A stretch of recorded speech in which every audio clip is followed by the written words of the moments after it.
اگر دین کا غلبہ چاہتے ہو تو جہاد کرو، ثابت ہو گیا۔ نہیں کرتے ہو تو جہنم سے چھٹکارا پانے کا خیال بھی تمہاری خام خیالی ہے۔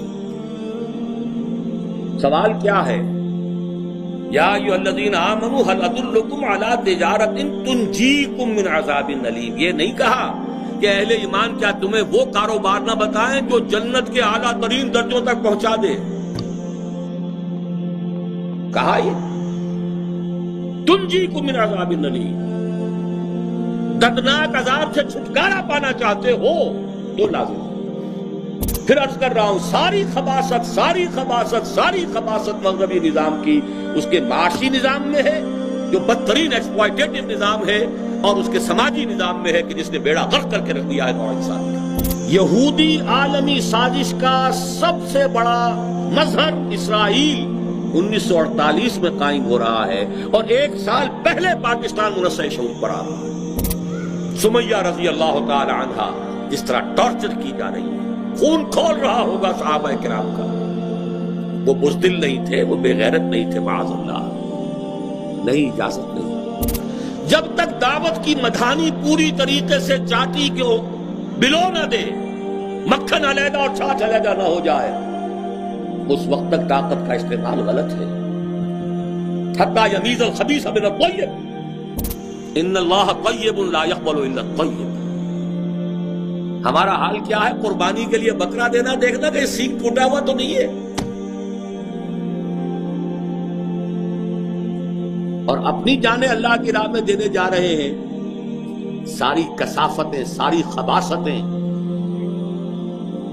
حب دنیا، حب مال، حب جاہ، ساری لعنتیں دل کے اندر لیے ہوئے۔ اطاعت، فاسمعوا واطیعوا، سنو اور اطاعت۔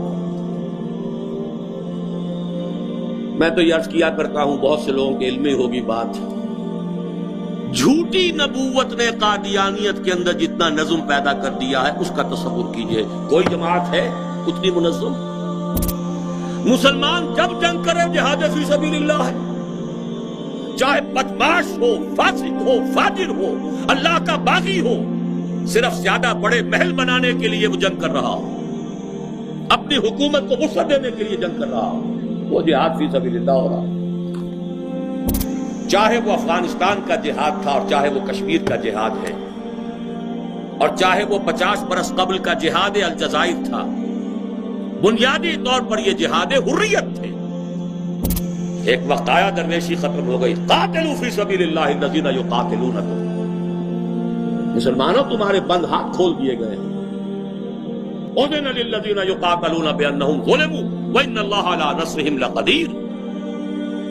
آگے بڑھو، عید کا جواب پتھر سے دو، ہاتھ جوڑیے اخبار والوں کے پاس، خدا کے لیے اس بے حیائی کے اڈوں کو بند کرو۔ لیکن یہ کب تک ہوگا؟ جب تک طاقت نہیں ہے۔ جب طاقت ہوگی نہیں ہونے دیں گے۔ چلاؤ گولیاں ہم پر، مارو ہمیں، شہادت ہے مطلوب و مقصود مومن، نہ مال غنیمت نہ کشور نشان۔ لیکن ہوگا طاقت حاصل کرنے کے بعد، جیسے کہ حضور نے صلی اللہ علیہ وسلم پہلے دن سے مکے میں کہہ دیا یہ بت کچھ نہیں ہے، ان ہی الا اسماء سمیتموها انتم وآباؤکم ما انزل اللہ بہا من سلطان۔ کسی بت کو توڑا نہیں، ہاتھ نہیں استعمال کیا، زبان۔ اسی کعبے کا طواف کرتے رہے جس کے اندر بت رکھے ہوئے تھے، اسی صحن کعبہ میں نماز پڑھتے رہے جہاں دائیں بھی بت، بائیں بھی بت، سامنے بھی بت، پیچھے بھی بت۔ لیکن دعوت، تربیت، تزکیہ، ایمان، تنظیم کرنے کے بعد طاقت فراہم کی، جو پختہ شوی خدرا بر سلطنت جم زن، پھر ائمت الکفر سے جنگ لی، خود بول لی،